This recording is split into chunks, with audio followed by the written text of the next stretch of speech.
Better nuclear advocacy means a brighter future for humanity.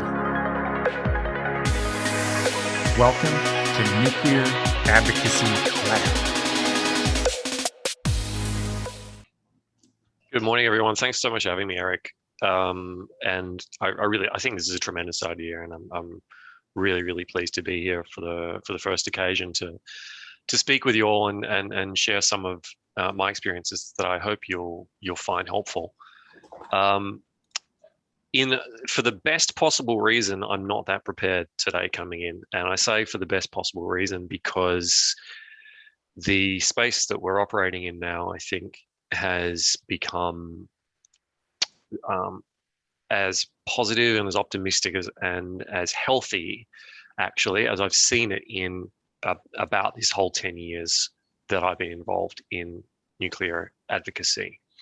And in a way, that's not surprising, because I spent about 2 years very quietly researching and changing my mind about nuclear power from around about 2008 to 2010. And towards the end of 2010, I did a very small presentation in Adelaide to talk about the fact that I'd changed my mind. And when I say a small presentation, I sent invitations to sort of all of my network, and I got a small free venue from the Adelaide City Council in downtown Adelaide, just a small room. And I hope that maybe, I thought, if 10 or 15 people show up, that's good. That's a start. 4 people showed up. I was married to one of them, and one of the others was my dad. So it wasn't, the most auspicious beginning to my deciding to speak about nuclear energy. But it was the start of something, because one of the other 2 people worked for an industry association and said, that was a really good presentation. Would you come and give that for our industry association? And so one of the first lessons that I'd probably want to impart to everybody is I think from that very first day, I've understood that there's never any such thing as a small venue or a small forum or a small opportunity. You don't know actually what the nature of the opportunity is until afterwards. And so I have always approached everything that I've done and every opportunity that I've had as though it's the most important one I've ever had. And some people have remarked about that with me in variously podcasts, or when we're doing recording, or when we're giving a presentation, remarks along the lines of, wow, you really bring so much energy to that. When we were recording Juice, which Eric mentioned, having feedback of, wow, you're really jumping out of the camera here. And that's both a combination of being really sincerely very motivated by this, but also respecting the fact that it could be the biggest opportunity that I've ever had, and I'm not going to know until afterwards. And so I would encourage everybody that if they're involved in advocacy and outreach, respect every opportunity that comes your way, because it really is the accumulation of that experience and that exposure that opens up audiences to what you're doing. Having said that, when I went to give that second presentation a few months later, it was the 8th of March in 2011 when I stood up, this time in front of 50 or 70 people, and I spoke alongside a man called Barry Brook, who was a huge influence on me already. I went on to become a friend and a mentor and a supervisor in my PhD. And then I gave that presentation again, and it was extremely well received. And then 3 days later, there was the Great East Japan earthquake, and the first major nuclear accident in 25 years began. So right away, I was being tested. Right away, it felt like the whole world buckled around me to say, did you really mean what you said 3 days ago? Because now would be a great time to pull out, basically. Now would be a good time to back away from that. And my friend Barry, who was operating a blog called Brave New World, Brave New Climate, sorry, a blog called Brave New Climate, was doing an amazing job of outreach and actually trying to communicate out to the world what was actually going on here, and maybe how we should approach it and how we should think about it. This is probably before Twitter was as big as it is now for doing that type of thing. And Barry's blog was just, the hits were going through the roof. And I had to think long and hard about that and really get in touch with my values behind why I had stood up and spoken a few days ago, and what did I really think about this, and what could I see about what was going on, and was I prepared to stand alongside a position at its worst moment rather than at its best moment. It's very easy to stand next to things that are thriving and succeeding and doing very, very well. It's much harder to stand next to something when it's in a time of crisis. And I decided, yes, I could and I would, and I wrote a piece for Barry's blog, which was called Think Climate, when considering nuclear, or something to that effect. And that was well received, and that was a nice moment of let out for me of saying, no, I am on this road. And I did know what I was doing when I spoke a few days ago. And when I talked about the benefits of the technology versus the risks, I actually knew this was a possibility. And this is an opportunity to stand clear on that matter. Now, as you can imagine, since then, it's been a really difficult few years to be friends with nuclear technology. Whereas at the same time, the emphasis on climate change action has gone up so high that there's been a real tug of war, I feel, globally about what we do with these technologies and how we feel about them. And it has led to some big losses for nuclear technologies, such as the policies in Germany, which Eric and I both went up and got very close to in Bonn in 2017. And the spate of closures that we've seen in the United States. It's also in recent years generated the pushback. And to be honest, the impact of those closures in Germany, the impact of those closures in the United States is furnishing us with so much experience data that I feel that is actually adding to the momentum for what I now see more broadly around the world, which is quite a strong movement back towards the technology. So that's why I'm not so prepared this morning, is because I'm so busy. I've got lots of really positive things going on in industry and in government, where I'm seeing stronger and stronger momentum behind this. Something that I think is worth remembering is that I'm now seeing many avenues of industry taking up and adopting lessons and approaches that were led by advocates, that were led by independent advocates a long time ago. Not only me, but me and people like me, really led the way for how industry is now learning to really stand up for itself and really put forward why people should want to support this technology and actually understand that that matters, that the approach of simply flying under the radar wasn't serving them and was fragile and was leaving it very, very vulnerable. And so we've seen a lot of change there, and that's incredibly positive. But the change needs to keep going. And that's another reason that I'm very optimistic. As Eric has said, I've been doing this for over 10 years now. Another way of looking at it, I wasn't that young when I started, so I'm 10 years less young now, and not getting any younger. And fortunately, what I'm seeing is a really good handover happening to really talented people who are coming up in the scene behind me and others all over the world, coming up with the next new creative and interesting and inspiring and important ways.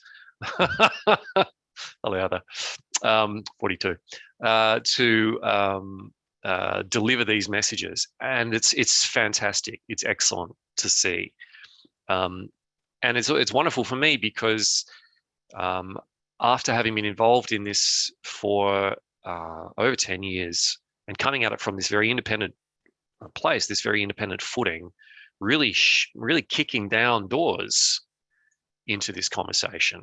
I'm now being invited into a lot of conversations that let me perhaps move the needle in different ways that I couldn't do here. And I guess what I'm getting at there is that I see that the role of advocacy and everything that everyone on this call might be planning to do is incredibly important for the momentum of a movement overall. And it will be incredibly beneficial for you in terms of the opportunities that it will open for you in future.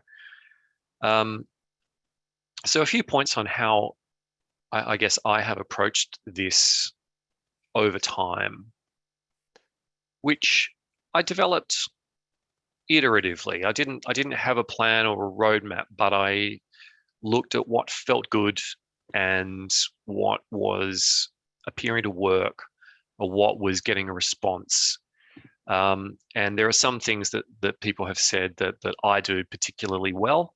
That might be true. I've certainly seen that. One thing I love is seeing how everybody plays to their strengths and how there's a place for everybody with their strengths. And that's excellent. But I think these things that I want to share are pretty generalizable. And the first thing I'd say is, what's your story?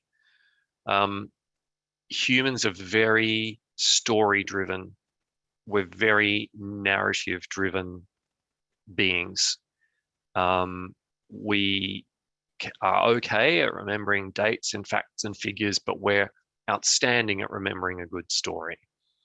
And narrative is a thread of memory, which is incredibly effective and powerful. And to get fairly specific on that, when we look to actual memory champions, there are championships of memories. They have tricks and techniques for how to remember a lot of information. It includes building a memory palace in your mind, a house where you know where everything is in the house that you're looking for, and also songs. So music and song lines are a really powerful way to remember things. And that memory training is very solidly embedded in pre-state cultures who used song and narrative and story to store memory, collective memory of communities and cultures. So I would encourage everybody to consider in their advocacy finding story. If you are going to speak, consider what that story is going to be all about, because that will be something people really remember. And what do stories have? They have a beginning and a middle and an end. The middle, is often a little sadder. Stories have characters. Stories have memorable moments, and you can bring this in.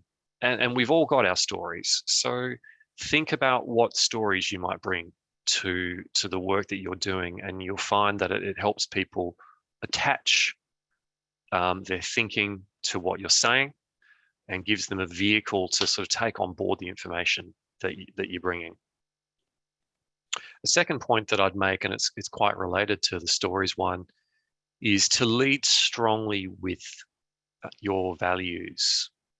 So this is something that I've tried to impart in many, many fora, and I'll keep saying it. Until we connect on values, it's very hard to exchange information with trust. It's very hard for people to take seriously what it is we're trying to say to them, and hold it and keep it and not reject it. And I'm particularly moved by this at the moment because I've just read a blog written by Dane Eckerman, who's the general manager of Bright New World, an NGO that I started very much with Dane's help. And he is talking about how he was in the audience on that second occasion where Barry and I spoke. And he was able to connect with me because he could identify that we had common values, even though he and I actually come from quite different political backgrounds. And that created an environment of trust where he and I have been able to work together quite well and actually bring our respective strengths from our different political backgrounds to what we're doing. And that's really important. Until you can establish that base of values, it's going to be difficult to communicate. In being a good advocate then, or being an increasingly skilled advocate, you will need to become more nimble and more flexible in finding which values to connect with. So you will begin with your starter set. I don't know, think of it like a trading card game or something. You got your starter set of values, and then you can get your expansion packs. But you'll have something that will work quite well for you. As you move into more and more nuanced situations and move to other audiences, you need to think in terms of who am I trying to communicate with, and which values am I going to be able to connect with here that are really going to work. So, for example, when I spoke at the Brisbane Global Cafe, which is the Google Earth presentation that Eric was mentioning, there was a different set of values that were being brought there compared to when I spoke to the Friedman conference in Sydney. Very similar messages, but some slightly different values because they were different audiences. They would both be different values compared to if I was speaking to a very clear sustainability or environmental conference in particular. All of them are true to me. I'm sincere and meaningful in all of them, but I can choose which to emphasize depending on who I'm speaking with. And to give you an anecdotal idea of this, in the space of one meeting, we were, myself and another conservationist in Adelaide called Michael, were meeting a conservative-leaning politician in South Australia who wanted to talk to us a little bit about nuclear power or conservation. I'm not quite sure which angle it started from, but he pretty much opened by saying, "Now, you understand I don't really think climate change is that big of a deal," which is kind of anathema to me and is not the way I lead my conversations for particular audiences. That's actually my main driver. But for this person, we were actually both able to pretty much say, well, that's okay. It doesn't really need to be today. You've asked us to bring you some information about nuclear power. We're happy to talk about that. And we talked about that, and we talked about the conservation issues that we had in South Australia and how we thought they could both tie together. And in the process of the conversation, he moved from, I don't think that's too important, really. That's not my motivator, so don't even try, more towards a position of, well, more of an insurance position. If climate change is an issue, it's probably good that we, have a risk mitigation for it, just like that. And that was really because he didn't feel like we were going to be jamming it down his throat. We left him plenty of room to move towards us because we hadn't gone right up hard to him. And that just calls for a little bit of patience sometimes. So that's just being able to be nimble with the way that you express your values is going to help you very, very much, and to understand where you are and what you're doing. And naturally, if you're the front of house, the speaker, you've got to plan it out before you go. If you're having smaller fora and smaller meetings, you need to be paying very careful attention, really careful attention to who you've got and where they're coming from. And sometimes, in that context, I really do just swallow some things that I want to say because there are people whose opinions I don't agree with, but we need to focus on what we do agree on in order for us to make these changes happen. Now, that's actually part of the beauty of nuclear technology. There are many people who will support it who are not particularly interested in climate change. Now, for me, is it a feature or a bug? A little bit of both, but I think it's mostly a feature. It can be frustrating sometimes, but it can actually be incredibly effective because consensus can be built around that, and they will actually move on the climate change issue if you've sort of brought nuclear as a vehicle to the table. And the third thing I'd say is, which is to hone in on the uniqueness, is what's your angle? So similarly with what's your story, what new thought or original idea have you had that you can find as a way to express this issue? I've been trying new little ideas, be it in the form of a long form blog, a presentation, a tweet or a tweet thread for 10 years. and I haven't run out, and no one else seems to be running out either. And it's great. The proliferation of these new ideas is really, really good. And I can tell you, it's a bit like not knowing which is the most important meeting you're going to be in. I never know which one's actually going to work. So it's important to be prepared to try many. I've been really surprised sometimes by some that I thought were fairly throwaway that really land and go somewhere. Others that I think are the best idea I've ever had, that just sort of go, yep. And the world says, yeah, okay, that's interesting. And nothing too much happens with it. But sometimes you come up with something really, really good. And so if you want to have a great idea, have lots of ideas. And some of them are going to be great. So keep bringing these fresh angles. Everyone's going to be able to find them, particularly with the diversity of our experiences and our backgrounds and our ideas and our ways of thinking.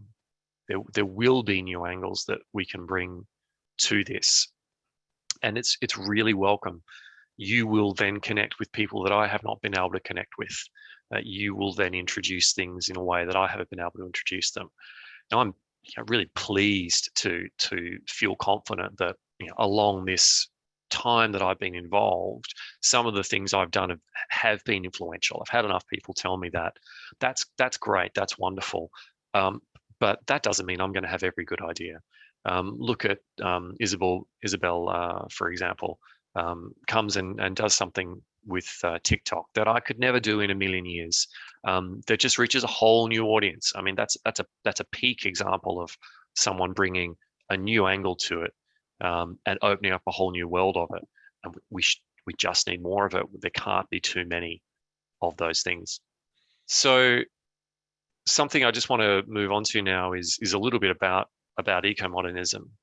Eco-modernism is a different philosophy around the environment and humanity in the future that cropped up around 2015, but has its roots in thinking and academia from a long time ago. When something called the Eco-Modernist Manifesto was released, and Barry, my PhD supervisor, was one of the co-authors, I read that document and it really spoke to me. Whilst it wasn't perfect, nothing can be, I thought it was very, very, very good. And in what I saw in the Eco-Modernist Manifesto was something that I tried to bring out in a presentation to the Friedman conference about scarcity and the nature of scarcity, and that environmentalism, that its whole philosophy and ethic is built on this idea of not enough to go around, and that we need to hold tightly to what is there and ration everything else to everybody. And that's the world we live in. There's never enough. We're always wanting more than is available. Eco-modernism, particularly as regards to energy, sees that as a deeply unhelpful idea, and that energy in particular needs to be plentiful, can be plentiful, and the absence of clean, plentiful energy is a choice. And to have clean, plentiful energy is a choice we can make. And that for me is incredibly positive, because I really strongly feel that with energy as a substitute for many, many other things, as a core input to so many other things, we can lighten our footprint in dozens and dozens of other ways, and it's the way forward. And I'll be working on a paper on that later today, actually. Something I just want to say about that and eco-modernism and the future of it is that I think almost without noticing, it's taken a great big step up into everyone's consciousness. It's just had another name, and that name actually is net zero. So when you think about what net zero means and what it is, it's taken the scarcity model right off the table. And it hasn't said you can't use, it's just said you can't emit. And what that's demanded of us is a decoupling. When we put the emphasis on zero, then once you've got something that's zero, you can multiply that zero by 1,000,000 times and it's still zero. And so I think that this idea that plentiful clean energy is a choice, not only is it a choice, it's a necessity. The scarcity model wasn't working. It sort of led to 30 years of pretty much failure at these climate change talks. And yet suddenly with net zero, we're seeing countries set targets and make commitments. And I think it's because it comes from such a more optimistic footing of we can do this. And in the doing of it, we can actually make a better energy system, a one that isn't about sacrifice, but that's actually about thriving. And that's something that's much more inclusive for the whole world. It takes away, really diminishes the idea of carbon trading. It really diminishes the idea that you can buy your way out of this by getting other people to do the work. No, if we're all going for net zero, there's fewer places to hide here. And I think this has been incredibly empowering for nuclear technologies because they have got such a huge role to play. Net zero has also put more emphasis on the non-electrical areas of emissions. And that is another area where nuclear technology has a huge role to play. So whilst eco-modernism has its critics, has wise criticism, I've certainly been thinking about the narrative around wilderness and indigenous people and native people and what eco-modernism, how it relates to wilderness areas and that idea. And I think that the philosophy needs some more work on it. I think it's actually jumped up and taken a big step up in acceptance in this time by virtue of net zero, almost without anyone noticing. So I think it's got a really strong future. Now, I realize I've been talking now for maybe 20 minutes, Eric, so I'm going to call that a wrap on my formal comments, but I'm really happy to hear some questions and have some more conversations with the group. All right. Well, I'll get us started and invite anybody to put something in the chat. And Ben has a lot of wisdom to share with us. I was wondering if you could share with us your opinion on maybe the weak link of the pro-nuclear movement, or something we need to improve on. One of our greatest challenges as a sort of a nascent environmental movement. That's that's a really good question. Something that immediately jumps to mind is that the movement still has an inclination to do a lot of talking to itself. And something that I've seen that is an improvement,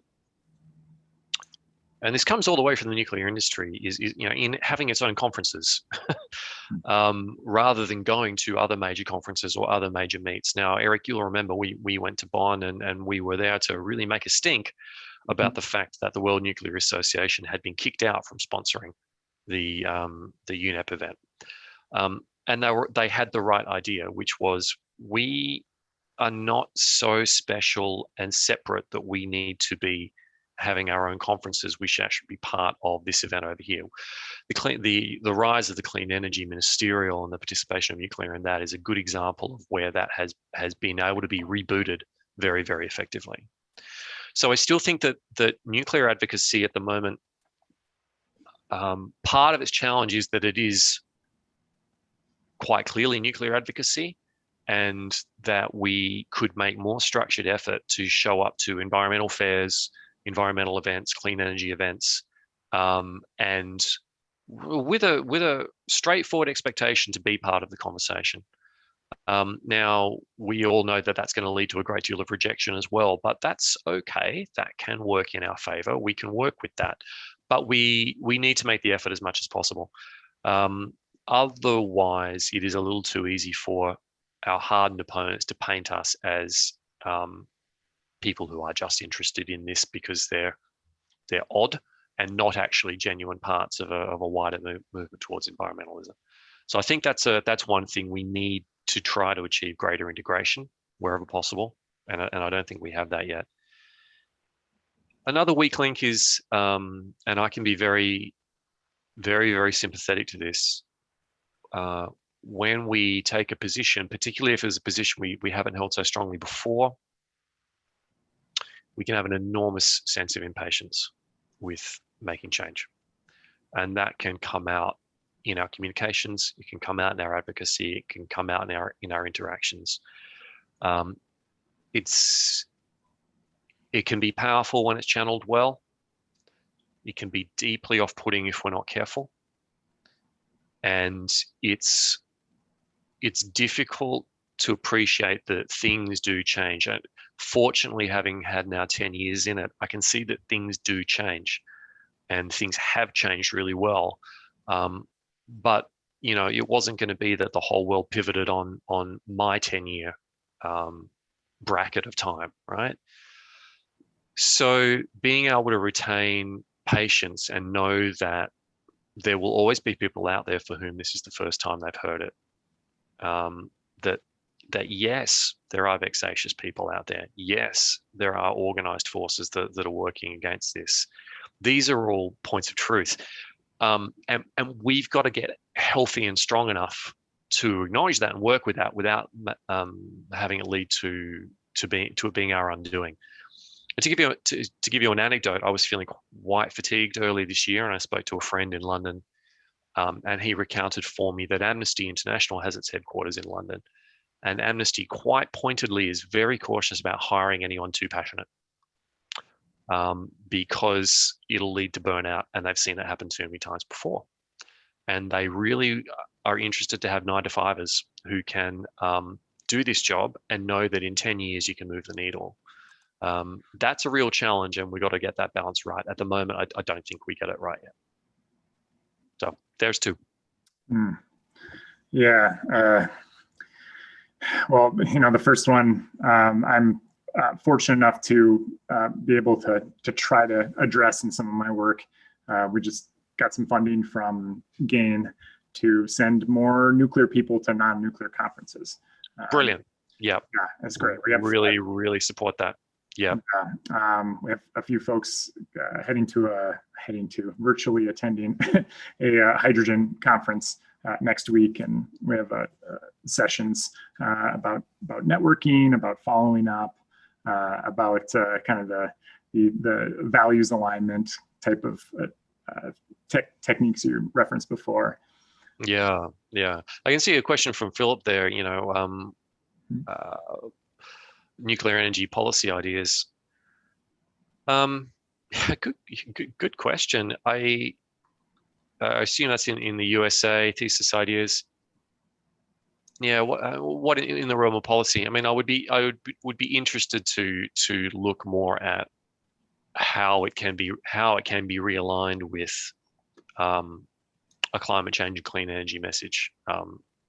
First and foremost. So that's not a particularly deep answer, but I think you can sort of see a delineation between some of the newer nuclear entities and companies and the way they've approached this issue against what you might call the establishment. And there's a fairly clear difference, and I think there's a stronger future in the fresher approaches.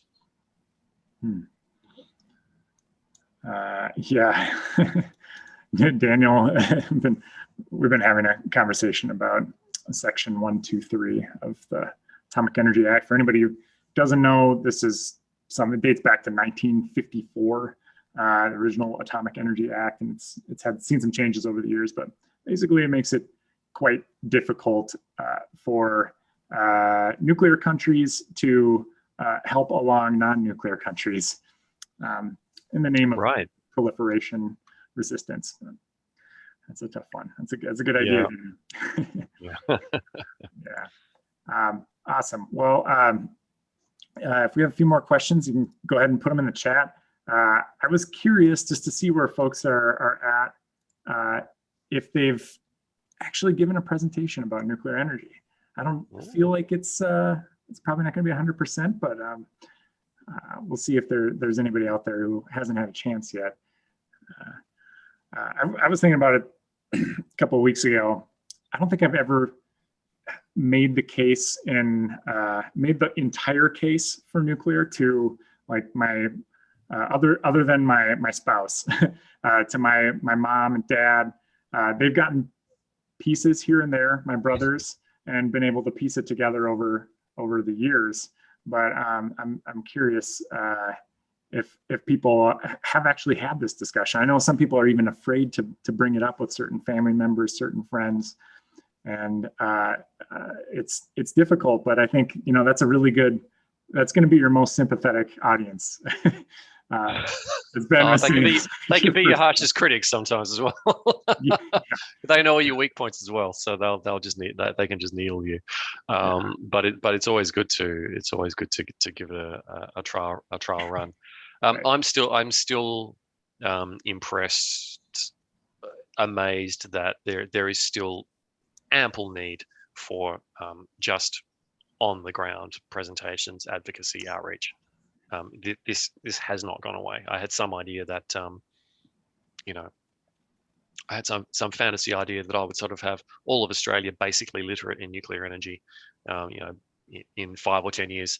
And then last week I was in Canberra speaking to people who are elected to our government, and going, okay, well, clearly that's not true yet because there's still a long way to go.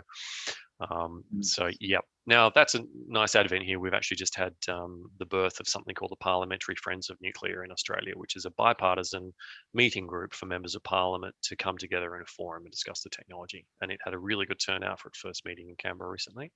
So that, again, another really encouraging change.